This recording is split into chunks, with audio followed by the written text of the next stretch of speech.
Salam sejahtera, terima kasih karena bersama dengan saya di Nazilin Unity Channel. Akhirnya, Rafizi memberitahu apa sebab beliau bercuti baru-baru ini.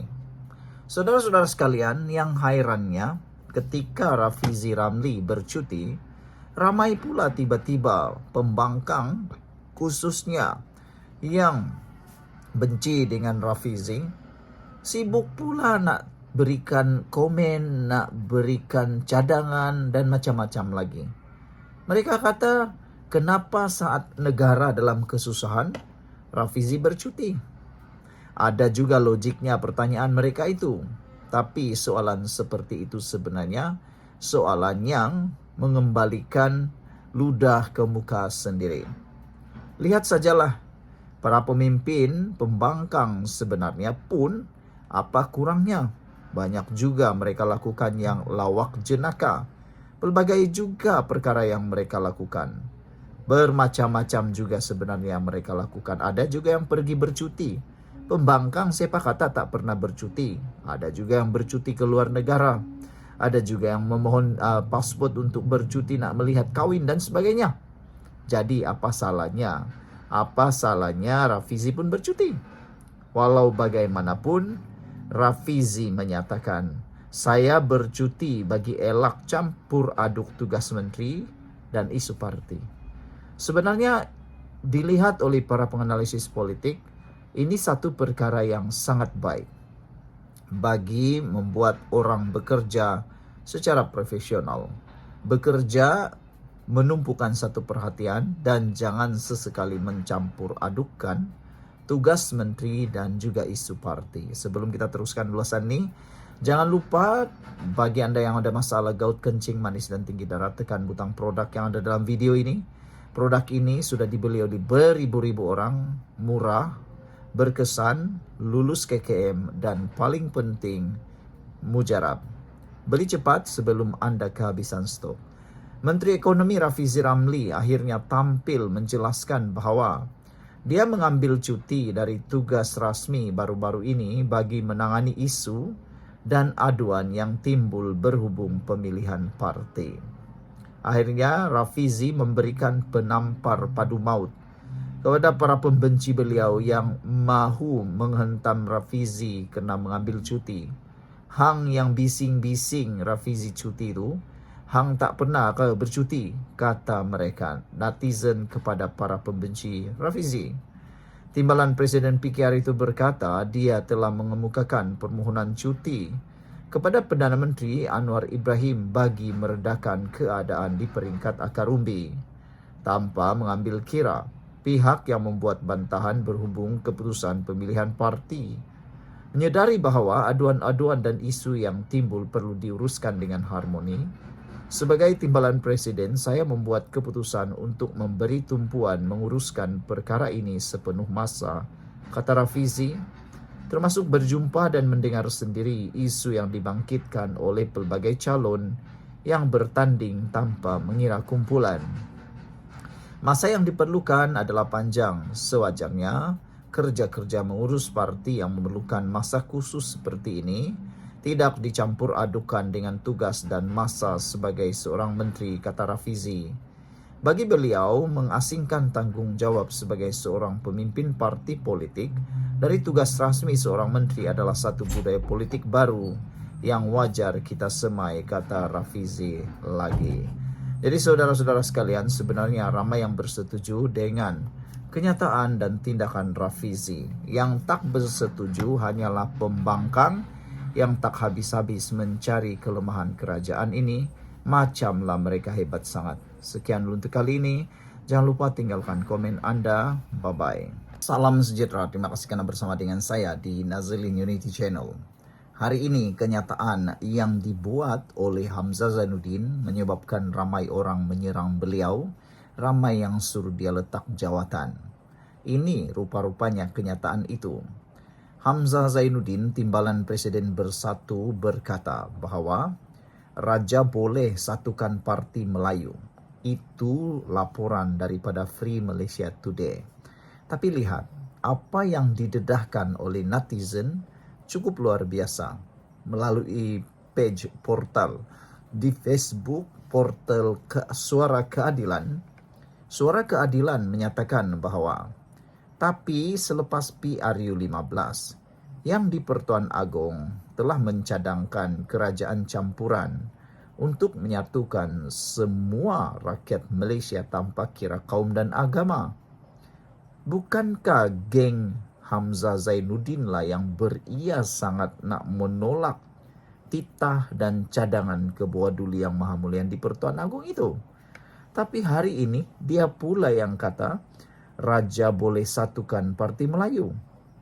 Yang lebih mengejutkan, siapa yang menolak ialah ketika Muhyiddin Yassin dijemput menolak gagasan atau titah kebuah duli yang maha mulia di Pertuan Agong. Jadi dia yang cadang, Hamzah Zainuddin cadang hari ini Raja boleh satukan Parti Melayu.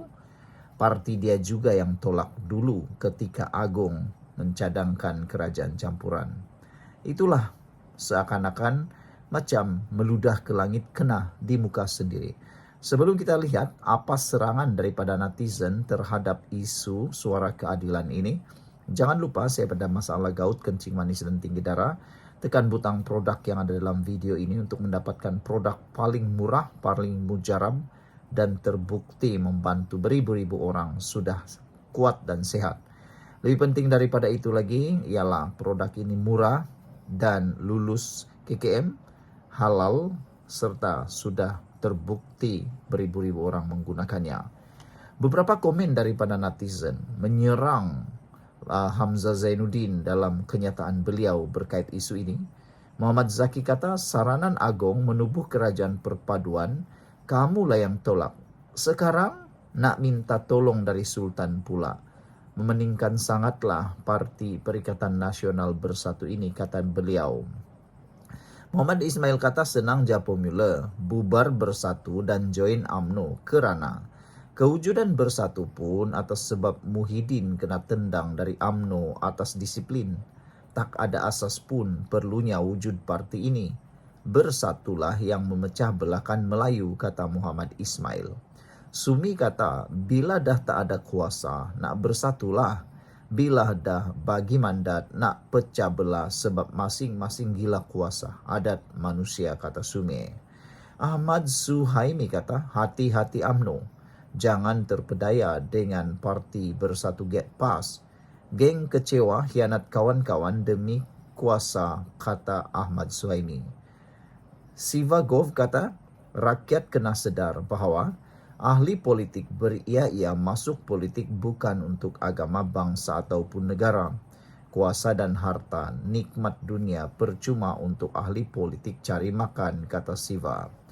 John pula kata, Raja tak campur politik Hamzah, oi, kata beliau menasihati, mengingatkan kepada Hamzah Zainuddin bahawa raja-raja, majlis raja-raja ataupun raja-raja yang ada di Malaysia ialah orang ataupun yang berkecuali dalam politik. Salahuddin Mat Isa kata, Raja boleh satukan, betul, tapi PN yang tolak. Semasa yang di Pertuan Agong nak tubuhkan kerajaan perpaduan di penghujung tahun 2023. Kenapa Perikatan Nasional pula yang terhege-hege nak menolak dulu? Bukankah sudah diberitahu kerajaan perpaduan itu terbaik? Tapi itulah ada orang yang yakin dia cukup jumlah. Tanyalah Kak Hadi, cukupkah jumlah lagi untuk membentuk kerajaan yang diimpi-impikan oleh Perikatan Nasional itu? Bersatu ni serpihan UMNO sekarang dah nampak sokongan dah hampir rapuh. Dahulu sombonglah ni melukut di tepi gantang, kata beliau. Nak heret orang lain lah pula. Bersatu dah nak karam, kata Ismail Matjani. Cari tempat yang baru untuk bergayutlah pula. Raymond Chiu kata ekonomi dunia dan negara dilanda kesulitan, tapi orang ini setiap hari main politik, mungkin imbuhan sudah cukup sebagai bekas menteri, kata beliau. Jaka Leng Lung kata kerajaan perpaduan yang di Pertuan Agong dah bertitah, tapi kamu yang tolak. Dulu action lah, kata beliau. Sekarang nak tunggang raja lah pula. Besar betul keinginan dia ini, kata Usop Ali. Muhammad Nur Nordin kata, dah tak ada kuasa baru bercakap satukan Melayu. Masa ada kuasa semua lupa. Dah kau nak petik raja lah pula, kata Tuan Edi merujuk kepada apa yang dikatakan oleh Hamzah Zainuddin. Bila semua strategi nak menjatuhkan kerajaan, sekarang nampak ke arah kegagalan. Bahar Ahmad kata, dia cuba tunggang agung lah pula, kata beliau. Sume sebenarnya bukan gila kuasa, masing-masing nak sakau duit, kata Wong Chi Ye. Ajik melastik ke bintang, kata bosanlah walau ni lambat. Habis sudah modal apa saja demi menyelamatkan diri, kata Papa Gov. Rahim Adam kata, tak payah layan Hamzah Zainuddin ini. Minyak paket ni, kata beliau. Iguin kata, tengah lemas, sekarang baru nak raja bantu. Mereka akan menjadi musuh dalam selimut. Hati-hati, mereka sanggup buat apa saja untuk mendapat kuasa, kata Atok Mok. Sebab ada jugalah kebenaran apa yang Atok Mok kata nih. Dulu ketika bersatu bersama Pakatan Harapan, ketika menang dalam PRU, siapakah yang menikam belakang Pakatan Harapan? Bersatulah yang keluar daripada Pakatan Harapan. Jadi tidak mustahil kegiatan tebuk atap, kegiatan menikam dari belakang ini akan berulang lagi selepas mereka ada kesempatan dan kuasa. Acu Jebat kata, dah nak tunggang raja lah pula. Masa lepas PRU 15 yang di Pertuan Agung suruh tubuhkan kerajaan, kamu tak dengar hirau pun cakap raja-raja. Kau sendiri yang keluar dari Parti Melayu, mudah lupa dan nyanyuk, kata Zul Panjang. Lah heret raja lah pula, kata Indah Sriwijaya. Kenapa tak suruh Madir satukan Melayu? Dah gagal kan, kata beliau.